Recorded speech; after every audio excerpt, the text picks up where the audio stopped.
जय हिंद दोस्तों। आपका स्वागत है हमारे YouTube चैनल पर। आज हम आपके लिए साइंस के कुछ महत्वपूर्ण क्वेश्चन लेकर आए हैं जो इस प्रकार है, आइए समझते हैं। और आज का जो हमारा टॉपिक है वो है धातु एवं अधातु। इसके बारे में डिटेल में पढ़ेंगे, ठीक है। और इसमें जो भी मेन टॉपिक है उनके बारे में डिस्कस करेंगे। आइए समझते हैं कि इसमें जो फर्स्ट टॉपिक है वो कौन सा है। सबसे पहला टॉपिक है हमारा तत्व और तत्व के प्रकार। इसके बारे में आज हम पढ़ेंगे, तत्व क्या होता है और तत्व कितने प्रकार के होते हैं, ठीक है। इससे अगला टॉपिक हम जिसके बारे में बात करेंगे धातु और धातु के गुण। इससे अगला टॉपिक हमारा अधातु और अधातु के गुण। इससे अगला टॉपिक हमारा उपधातु। उपधातु किसे कहते हैं इसके बारे में जानेंगे। इससे अगला टॉपिक है हमारा उभयधर्मी ऑक्साइड। उभयधर्मी ऑक्साइड ये इंपॉर्टेंट भी है, ध्यान रखना, उभयधर्मी ऑक्साइड, ठीक है। इससे अगला टॉपिक है हमारा सक्रियता श्रेणी और सक्रियता श्रेणी को याद करने की ट्रिक। ये 2024 में पूछा गया था बोर्ड एग्जाम में। ये मोस्ट इंपोर्टेंट क्वेश्चन है इस वाली चैप्टर का, ठीक है। सक्रियता श्रेणी ये 2 बार से भी पूछा जा सकता है। इससे अगला टॉपिक है खनिज। खनिज किसे कहते हैं। इससे अगला टॉपिक है अयस्क। अयस्क किसे कहते हैं, यह अयस्क क्या होता है। इससे अगला टॉपिक है भर्जन। भर्जन किसे कहते हैं। इससे अगला टॉपिक है निस्तापन। यहाँ पर ये दोनों टॉपिक बहुत मोस्ट इंपोर्टेंट है, एक तो भर्जन और एक निस्तापन। इनके बारे में बोर्ड एग्जाम में पूछा जा सकता है, दोनों ही इंपॉर्टेंट है टॉपिक, एक तो भर्जन एक निस्तापन, ठीक है। इससे अगला टॉपिक है मिश्र धातु और मिश्र धातु के संगठक। ये 2024 में पूछा गया था, बोर्ड एग्जाम में 2024 में पूछा गया था। मिश्र धातु किसे कहते हैं और इसके संगठक या इसके उपयोग क्या क्या चीज़। इससे अगला टॉपिक है हमारा संचारण। संचारण के उपाय, इसके बारे में जानेंगे कि संचारण क्या होता है और इसे रोकने के उपाय क्या क्या है। और लास्ट टॉपिक है हमारा अशुद्धियाँ। अशुद्धियाँ किसे कहते हैं, ठीक है। और आज की क्लास स्टार्टिंग करने से पहले आज का हमारा मोटिवेशनल कोट्स उसके बारे में जानते हैं, आइए समझते हैं। सबसे पहले यहाँ पर समझते हैं, छीनकर खाने वाले का कभी पेट नहीं भरता और बांटकर खाने वाला कभी भूखा नहीं मरता। और आज की क्लास हम स्टार्टिंग करते हैं। और आज की क्लास स्टार्टिंग करने पर यहाँ पर सबसे पहला जो इसमें टॉपिक है वो क्या है, तत्व। तत्व के बारे में जानेंगे कि तत्व कितने प्रकार के होते हैं। आइए समझते हैं। देखो तत्व कितने होते हैं, 118। जो पृथ्वी पर मौजूद है वे कितने तत्व हैं, 118, ठीक है।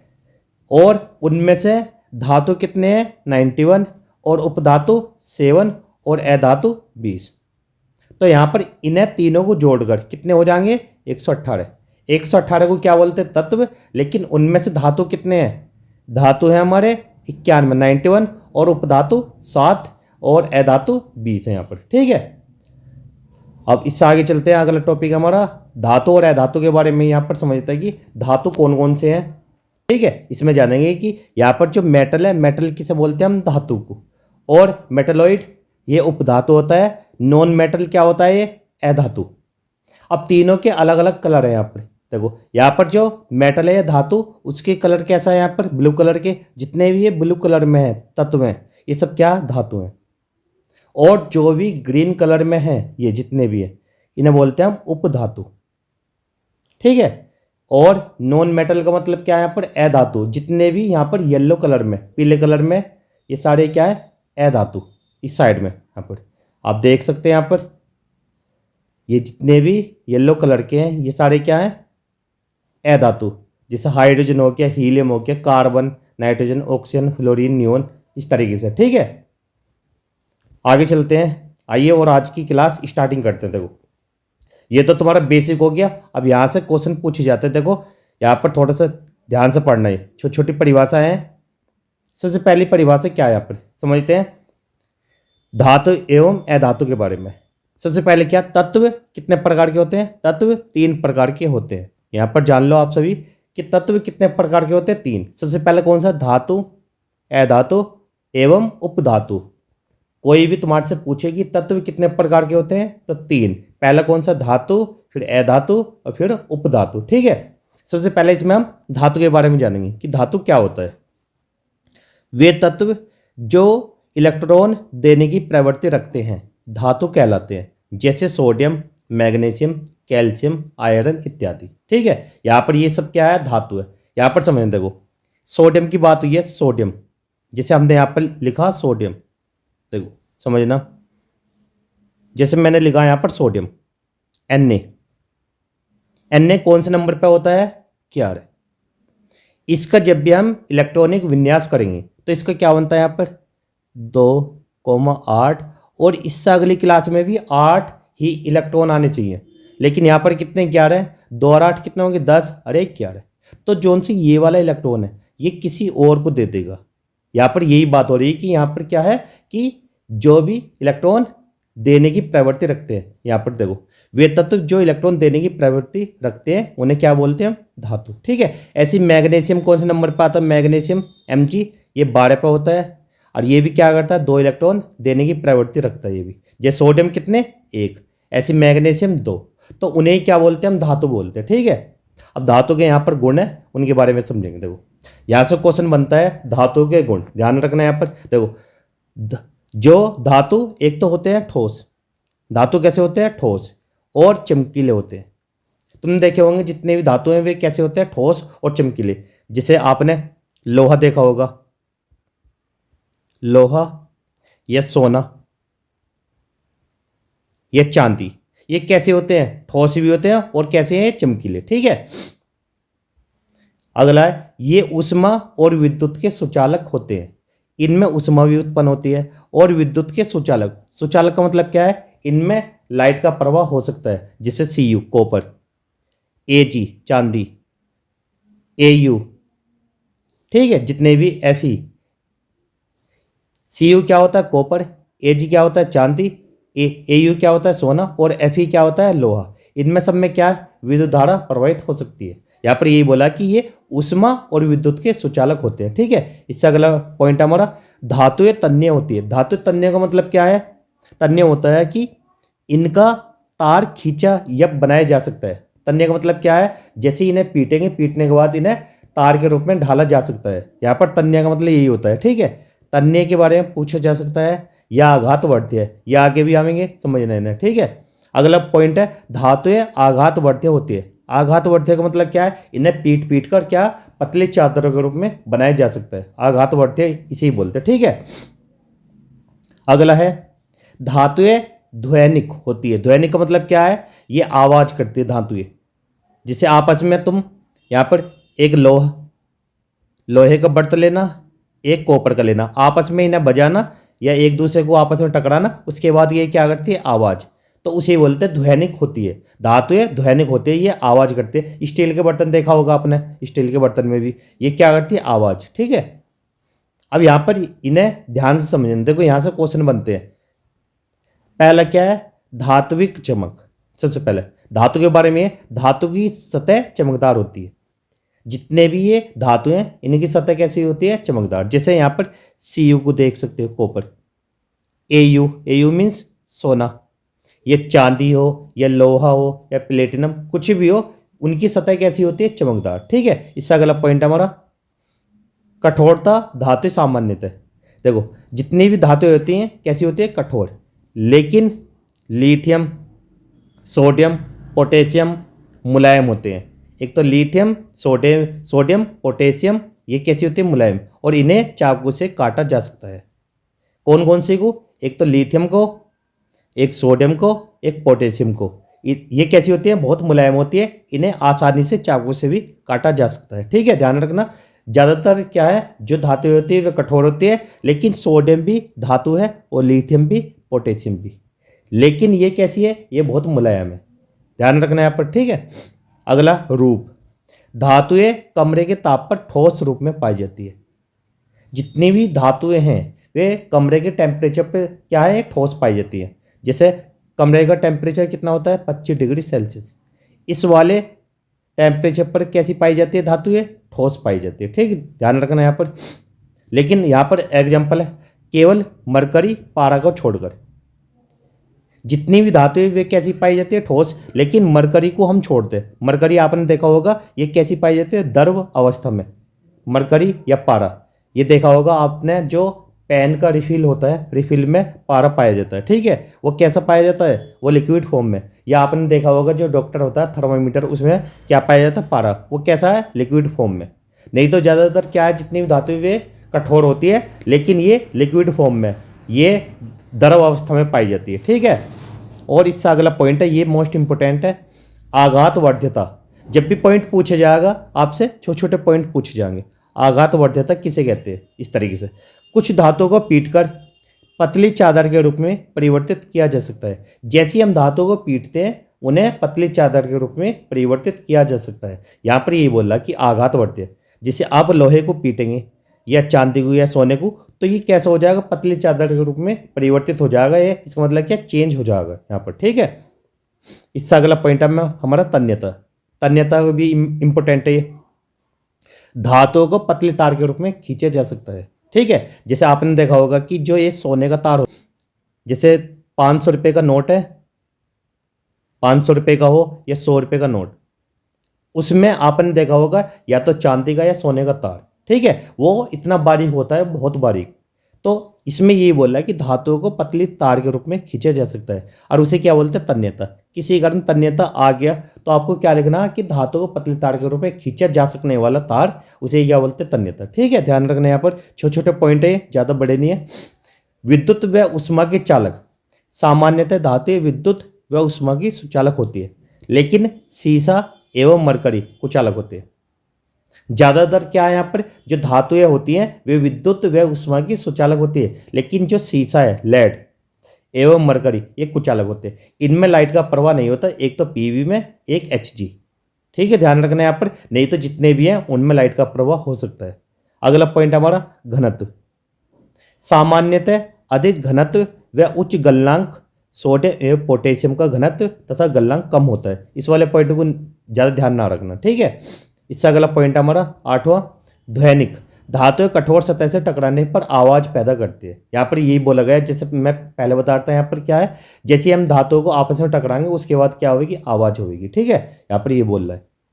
और आगे समझें, देखो ये तुम्हारी नॉलेज के लिए नोट में, लिथियम, सोडियम और पोटेशियम जैसी नरम धातुओं को चाकू से आसानी से काटा जा सकता है। ये धातुएं मोम की तरह मुलायम होती है। एक तो लिथियम, एक सोडियम, एक पोटेशियम, ठीक है। सोडियम बहुत क्रियाशील धातु है। यह हवा की ऑक्सीजन और नमी से रिएक्शन करती है, इसलिए इसे मिट्टी के तेल में रखा जाता है। तो यहाँ पर समझना, जो सोडियम होती है, सोडियम ऐसी धातु है कि एक तो ये क्रियाशील है, जैसे इसे हम खुले में छोड़ते हैं ऑक्सीजन के साथ, ये क्या करती है, रिएक्शन के बाद इसमें आग लग जाएगी। तो इससे आग लगने से बचाने के लिए इसे मिट्टी के तेल में रखते हैं, कैरोसिन में डुबोकर, ठीक है। और इससे अगला पॉइंट हमारा पोटेशियम वाला। पोटेशियम भी बहुत क्रियाशील धातु है, इसलिए इसे पैराफिन मोम में लपेट कर रखा जाता है, जिससे कि इसमें भी आग ना लगे। तो एक तो सोडियम, एक पोटेशियम, ये तीनों, एक लिथियम है, ये क्रियाशील धातु हैं। इनमें आग लगने की संभावना है। इन्हें या तो मिट्टी के तेल में या पैराफिन मोम में, इस तरीके से किसी न किसी पदार्थ में रखते हैं हम, ठीक है। ऐसी लिथियम बहुत हल्की धातु है, यह बहुत अभिक्रियाशील धातु है, इसलिए प्रकृति में शुद्ध रूप में नहीं मिलती। तो यहाँ पर जो लिथियम है ये प्रकृति में शुद्ध रूप में नहीं मिलती, ठीक है। ध्यान रखना यहाँ पर। अब इससे अगला पॉइंट हमारा उभयधर्मी ऑक्साइड। ये मोस्ट इंपोर्टेंट है, इसे अच्छे से याद करना आप सभी, ठीक है। वे धातु ऑक्साइड जो अम्ल तथा क्षार दोनों से अभिक्रिया करते हैं और लवण और जल उत्पन्न करते हैं, उसे क्या बोलते हैं हम, उभयधर्मी ऑक्साइड। तो इसे ध्यान रखना आप सभी। देखो, वे धातु ऑक्साइड क्या होनी चाहिए, धातु ऑक्साइड होने चाहिए जो अम्ल या क्षार दोनों से अभिक्रिया करते हैं और लवण और जल उत्पन्न करते हैं। यहाँ पर देखो, ये क्या है हमारा, ये तो हो क्या हमारा अम्ल, देखो ये तो है हमारा अम्ल, और ये क्या हमारा क्षार, और ये क्या हमारे धातु के ऑक्साइड, ये दोनों। अब जैसे इन दोनों से रिएक्शन करते हैं तो यहाँ पर क्या है, एक तो ये क्या बन गया हमारा लवण और एक जल, यहाँ पर यही बोला, ठीक है। देखो समझना, देखो पहला हमने क्या लिया है Al2O3, ये क्या धातु के ऑक्साइड, इसकी रिएक्शन किसके साथ की हमने, अम्ल के साथ। जैसे अम्ल के साथ रिएक्शन की यहाँ पर, तो यहाँ पर AlCl3 ये बन गया और जल बन गया यहाँ पर, ठीक है। और नीचे हमने यहाँ पर फिर से ऑक्साइड लिया और यहाँ पर क्या है क्षार, इन दोनों की रिएक्शन जैसे कि यहाँ पर एक तो ये क्या बन गया हमारा लवण और यहाँ पर क्या बन गया जल, इसे बोलते हैं सोडियम एल्यूमिनेट। तो ध्यान रखना यहाँ पर, ये वाला जो क्वेश्चन है ये अपनी कॉपी में नोट कर लेना, ये पूछा जा सकता है, ठीक है। ध्यान रखना यहाँ पर, ठीक है। अब आगे चलते हैं अधातु। अधातु क्या होती है, वे तत्व जो इलेक्ट्रॉन लेने की प्रवृत्ति रखते हैं। अधातु कहलाते हैं, जैसे क्लोरीन, ऑक्सीजन, कार्बन इत्यादि। ठीक है, जितने भी यहाँ पर इलेक्ट्रॉन लेने की प्रवृत्ति रखते हैं उन्हें क्या बोलते हैं? क्लोरीन, जैसे ऑक्सीजन और कार्बन, इन्हें बोलते हैं अधातु। ठीक है, ध्यान रखना यहाँ पर ये परिभाषा पूछी जा सकती है, नहीं भी तो आप एक बार आएगी ना मोटा मोटा याद कर लेने ने, कोई चमकीली नहीं होती। जैसे धातु क्या थी, वो चमकीली होती थी, ये क्या है? चमकीली नहीं होती। आयोडीन अधातु होते हुए भी चमकीला होता है। ये क्या है? आयोडीन अधातु है लेकिन ये चमकीला होता है, नहीं तो ज़्यादातर क्या है? चमकीले नहीं होते। ठीक है, ध्यान रखना। ये अधिकतर कठोर नहीं होते, ये कठोर नहीं होते। कार्बन का एक अपरूप हीरा है जो सबसे कठोर प्राकृतिक पदार्थ है। इसमें यहाँ पर क्या बोला थे वो, जितने भी आयोडीन को छोड़कर जितने भी हैं वे चमकीले नहीं होते। भाई आयोडीन है जो चमकीला होता है, और ज़्यादातर जो अधातुएं हैं वे कठोर नहीं होते। बस कार्बन का एक अपरूप है। अपरूप का मतलब क्या है? कार्बन का एक तो हीरा, एक ग्रेफाइट। ये आपने देखा होगा हीरा। हीरा क्या है? सबसे कठोर पदार्थ है। तो ये भी क्या? कार्बन का अपरूप है। और कार्बन क्या है? अधातु। यहाँ पर ये बोला। ठीक है, इससे अगला पॉइंट हमारा, अधातुएं ठोस या गैसीय रूप में पाई जाती है। ज़्यादातर जो अधातु है या तो वो ठोस या गैसीय रूप में पाई जाएगी, लेकिन यहाँ पर केवल ब्रोमीन को छोड़कर, ब्रोमीन क्या? तरल रूप में पाई जाती है। लिक्विड फॉर्म में क्या पाई जाती है? Bromine wise. ठीक है, ध्यान रखना यहाँ पर जब भी पॉइंट पूछे जाएंगे ऐसे पॉइंट पूछे जाते हैं। ठीक है, ध्यान रखना कि अधातुएं ज़्यादातर ठोस होती है। ऐसा कौन सा पदार्थ या अधातु है जो तरल रूप में पाई जाती है? तो आपको कौन सा बताना? ब्रोमीन। आगे अगला पॉइंट हमारा, अधातुएं आघातवर्ती नहीं होती। इन्हें हम पीट पीट कर चादर के रूप में नहीं बना सकते। ठीक है, अधातुएं तन्य नहीं होती। इसका मतलब क्या है? इन्हें पतले तार के रूप में भी खींचा नहीं जा सकता सामान्यतः। अगला पॉइंट है, अधातुएं विद्युत व उष्मक की कुचालक होती है। ये ज़्यादातर क्या है? उष्मक की कुचालक है। ग्रेफाइट सुचालक होता है। इससे अगला पॉइंट है, अधातुओं का घनत्व व गलनांक कम होते हैं। ये पॉइंट ना भी ध्यान रखना। ठीक है, अधातुएं ध्वनिक नहीं होती। अधातुएं आपस में टकराएंगी, टकराने के बाद तब भी इनमें आवाज़ नहीं होती। यहाँ पर यही बोला। इन वाले पॉइंट को ज़्यादा ध्यान ना रखना। ठीक है, और आगे उपधातु कौन कौन से होते हैं, इस वाले पॉइंट को ध्यान रखना, ये मोस्ट इंपोर्टेंट है। ठीक है, उपधातु वे तत्व जो इलेक्ट्रॉन देने या लेने की प्रवृत्ति रखते हैं उपधातु कहलाते हैं, जैसे सिलिकॉन। यहाँ पर इन वाले पॉइंट को ध्यान रखना, सिलिकॉन और जर्मेनियम भी है, एक दो पॉइंट और भी है। ठीक है, उपधातु कौन सा होता है? एक तो सिलिकॉन, इसे ध्यान रखना, एक जर्मेनियम। ठीक है, वे तत्व जो इलेक्ट्रॉन देने या लेने की प्रवृत्ति रखते हैं उन्हें क्या बोलते हैं? हम उपधातु। और आगे ये मोस्ट इंपोर्टेंट है, सक्रियता श्रेणी। यहाँ पर जो सबसे ज़्यादा पूछा जाएगा पेपर में वो है सक्रियता श्रेणी। ये 2024 में पूछा भी गया था। देखो क्या होती है सक्रियता श्रेणी? वह सूची है जिसमें धातुओं की उनकी क्रियाशीलता को अवरोही क्रम में व्यवस्थित किया गया है। सही है, जब भी परिभाषा आएगी तो परिभाषा ये वाली परिभाषा लिखना, और उसके बाद इसमें सबसे अधिक अभिक्रियाशील धातु को टॉप पर, टॉप का मतलब क्या? सबसे ऊपर। जैसे ये वाला यहाँ पर क्या? Potassium, sodium, calcium, magnesium, aluminium, जस्ता, Fe आयरन और Pb लेड। यहाँ पर ये बोला कि सबसे टॉप पर कौन सा? पोटेशियम और सोडियम है यहाँ पर। ठीक है, सबसे कम अभिक्रियाशील धातु को बॉटम पर रखा गया। जैसे यहाँ पर सबसे नीचे कौन सा? Au, ये क्या है? बॉटम पर। आज सबसे ऊपर कौन सा है? पोटेशियम। ये कैसी है? ये तो है क्रियाशील धातु, लेकिन ये वाली क्या है? ये कम क्रियाशील धातु है। यहाँ पर देखो समझना, सबसे पहले यहाँ पर क्या है? सबसे अधिक अभिक्रियाशील धातु कौन कौन सी है? एक तो पोटेशियम सबसे ज़्यादा, उसके बाद सोडियम, फिर कैल्शियम, मैग्नीशियम, एल्यूमिनियम, जस्ता, आयरन, लेड। और यहाँ पर हाइड्रोजन से ऊपर जितनी भी हैं ये क्या है? किसी भी धातु के साथ या किसी भी चीज़ के साथ ये रिएक्शन कर लेती हैं। जैसे यहाँ पर सोडियम देखा होगा या पोटेशियम। सोडियम को हम खुले में नहीं छोड़ते। क्यों नहीं छोड़ते? इसमें आग लग जाए, इसी वजह से इसे मिट्टी के तेल में डुबो कर रखा जाता है। ठीक है, और हाइड्रोजन से अधिक सक्रिय धातु ये जितनी भी है, ये हाइड्रोजन से ज़्यादा सक्रिय धातु जितनी भी ऊपर वाली हैं ये। और ये क्या? घटती अभिक्रियाशीलता। यहाँ पर क्या सबसे ज़्यादा अभिक्रियाशीलता किसकी है? पोटेशियम की, फिर सोडियम की, ऐसे फिर कैल्शियम की, फिर मैग्नीशियम की, इस तरीके से। ठीक है, और सबसे नीचे ये यहाँ पर समझना, देखो हाइड्रोजन से कम सक्रिय धातु ये कम है। जैसे यहाँ पर कॉपर, एक मरकरी है, चांदी है, एक सोना है। ये है, लेकिन इनकी जो अभिक्रियाशीलता है वो कम है। ये किसी के साथ रिएक्शन नहीं करती इतना। जैसे आपने देखा होगा सोना, सोने को ज़्यादातर रहेगी ना, जैसे आभूषण बनाने के काम इसी वजह से आता है। एक तो चांदी, एक सोना, ये किसी के साथ भी रिएक्शन नहीं करते।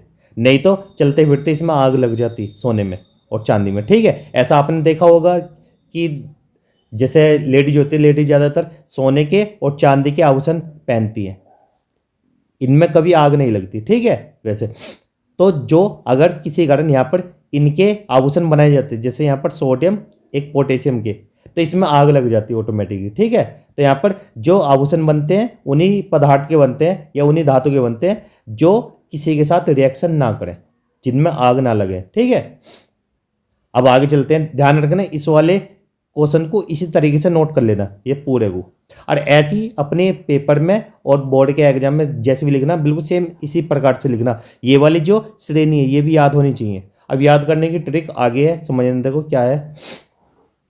देखो यहाँ पर है ये, देखो अच्छे से याद कर लेने से क्या है, याद करने की ट्रिक है सक्रियता श्रेणी को। देखो सबसे पहले क्या है, पोटेशियम में सबसे ऊपर, फिर सोडियम में, फिर calcium, magnesium, aluminium, zinc, ferrous या लोहा, टीन, लेड, सीसा, हाइड्रोजन, कॉपर और मरकरी, चांदी, सोना, गोल्ड। ठीक है, और ट्रिक क्या है, काशीनाथ का माली आलू जरा फीका सा पकाता है, कौन है जी आके आओ।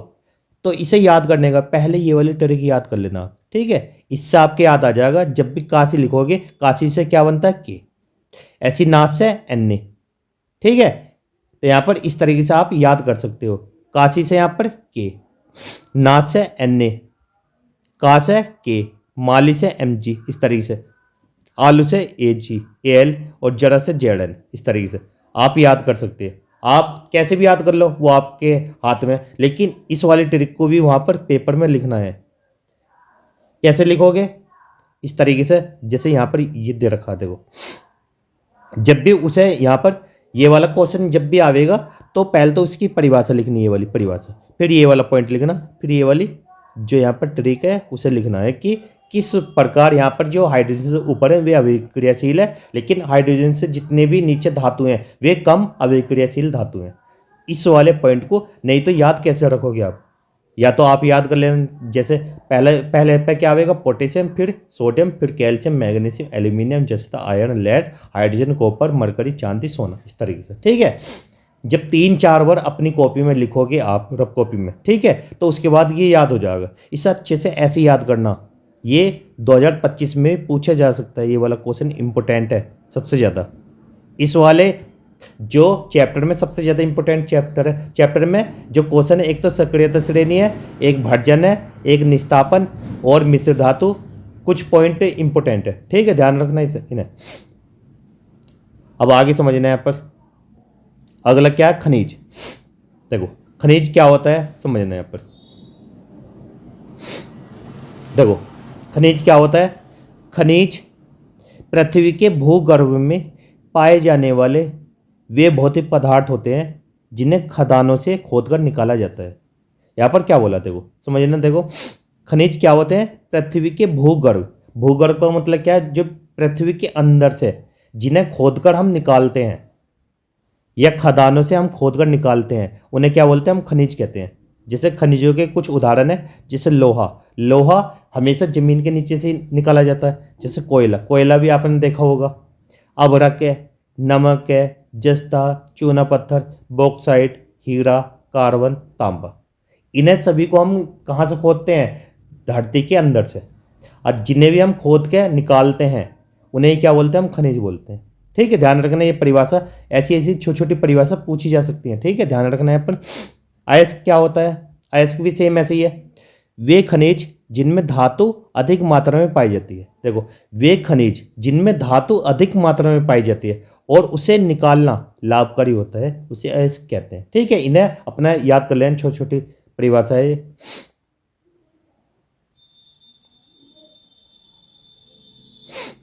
अब यहाँ पर गैंग, गैंग या अशुद्धि, अयस्कों एवं खनिजों में पाए जाने वाले मिट्टी, कंकड़, पत्थर आदि अनावश्यक पदार्थ गैंग कहलाते हैं या अशुद्धि।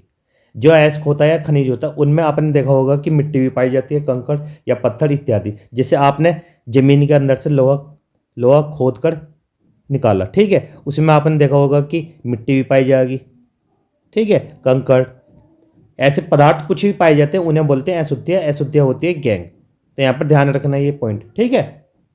आगे चलते हैं। अब अगला पॉइंट है हमारा भर्जन। ये इंपॉर्टेंट है भर्जन भी। देखो भर्जन क्या है। सल्फाइड अयस्क को वायु की उपस्थिति में अधिक ताप पर गर्म करने पर यह ऑक्साइड में बदल जाता है। इस प्रक्रिया को भर्जन कहते हैं। यहाँ पर क्या बोला, सल्फाइड अयस्क को वायु की उपस्थिति में अधिक ताप पर गर्म करने पर यह ऑक्साइड में बदल जाता है। इस प्रक्रिया को भर्जन कहते हैं यहाँ पर, ठीक है।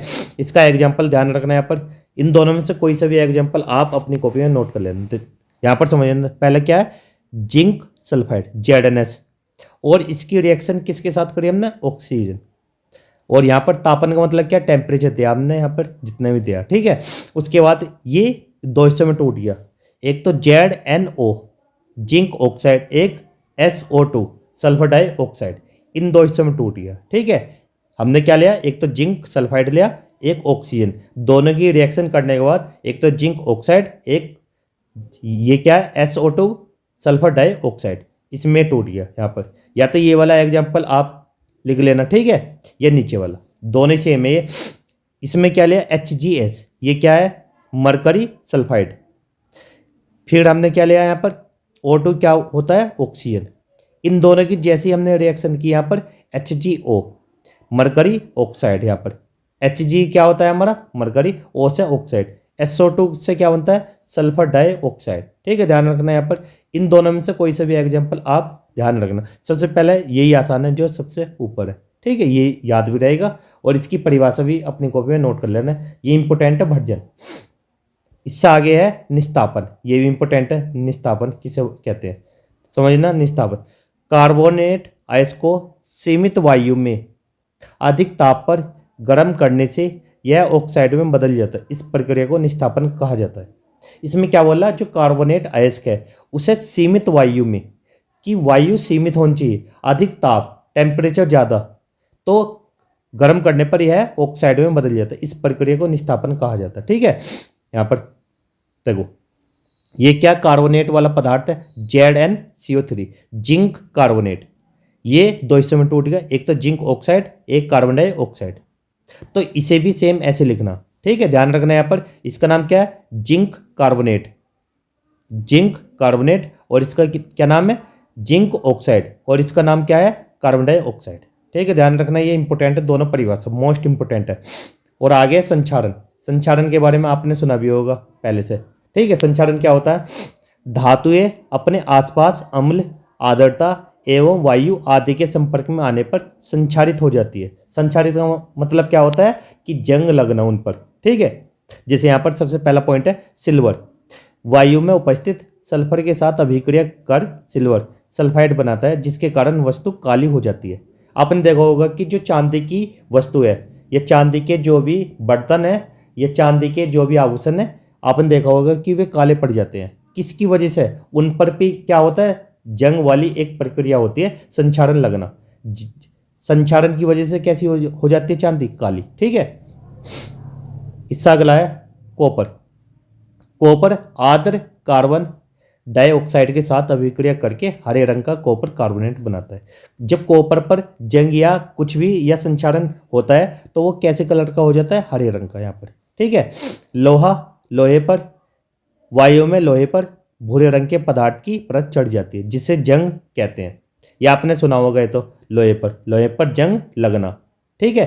कैसे कलर का होता है लोहे पर, भूरे रंग का, और कॉपर पर हरे रंग का, और सिल्वर पर काले रंग की, ठीक है। ध्यान रखना यहाँ पर ये पॉइंट, ये पूछे जाता भी है और हर साल पूछते भी हैं। ये क्वेश्चन इंपॉर्टेंट है। संक्षारण, ऐसे संक्षारण से सुरक्षा कैसे करें, लोहे को जंग लगने से बचाया जा सकता है। कैसे, एक तो पेंट करके, तेल लगाकर, ग्रीस लगाकर, यशद लेपन करके, क्रोमियम लेपन द्वारा, एनोडीकरण या मिश्र धातु बनाकर। जो संक्षारण से सुरक्षा के उपाय है, लोहे को कैसे बचाते हैं, एक तो पेंट करो, एक तेल लगाकर, ये ग्रीस लगाकर, ये सब लेपन करके और क्रोमियम लेपन करके और एनोडीकरण या मिश्र धातु बनाकर किसी भी पदार्थ का हम या धातु का मिश्र धातु बनाते हैं तो उसके बाद वो क्या नहीं, उस पर जंग नहीं लगने का। ठीक है, यहाँ पर ये बोल रहा, एक दो पॉइंट इसमें से नोट कर लेना यहाँ से। अगला है यसद लेपन क्या होता है। देखो आपने ये नहीं पढ़ा होगा यसद लेपन। लोहे एवं इस्पात को जंग से सुरक्षित रखने के लिए जो लोहा होता है और इस्पात, उन लोहे एवं इस्पात को जंग से सुरक्षित रखने के लिए उन पर जस्ते, जस्ते का मतलब क्या होता है, जिंक की पतली परत चढ़ाई जाती, इसे यसद लेपन प्रक्रम कहते हैं। यसद लेपन क्या होता है, जो लोहे एवं इस्पात को जंग से सुरक्षित रखने के लिए उन पर जिंक की क्या परत चढ़ाई जाती है, जिसे क्या बोलते हैं, यसद लेपन। ये पूछा जा सकता है, ये इंपॉर्टेंट है। ठीक है, हर किसी बच्चे के ये याद होना चाहिए यसद लेपन क्या होता है। और लास्ट टॉपिक हमारा मिश्र धातु।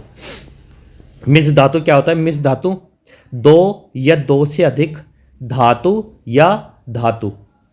या और अधातु के समांगी मिश्रण होते हैं। यहाँ पर क्या बोल रहा था वो, मिश्र धातु दो या दो से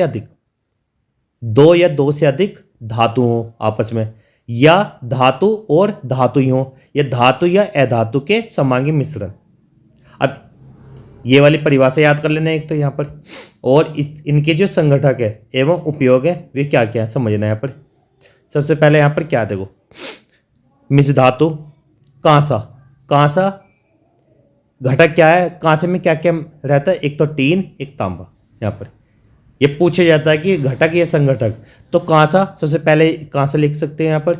इसमें क्या क्या मिला होता है, एक तो टीन एक तांबा। पीतल में तांबा और जिंक। यहाँ पर एक टंका होता है सोल्डर, इसमें सीसा और टीन। एक स्टील होता है, इसमें लोहा और कार्बन। इसकी ट्रिक भी है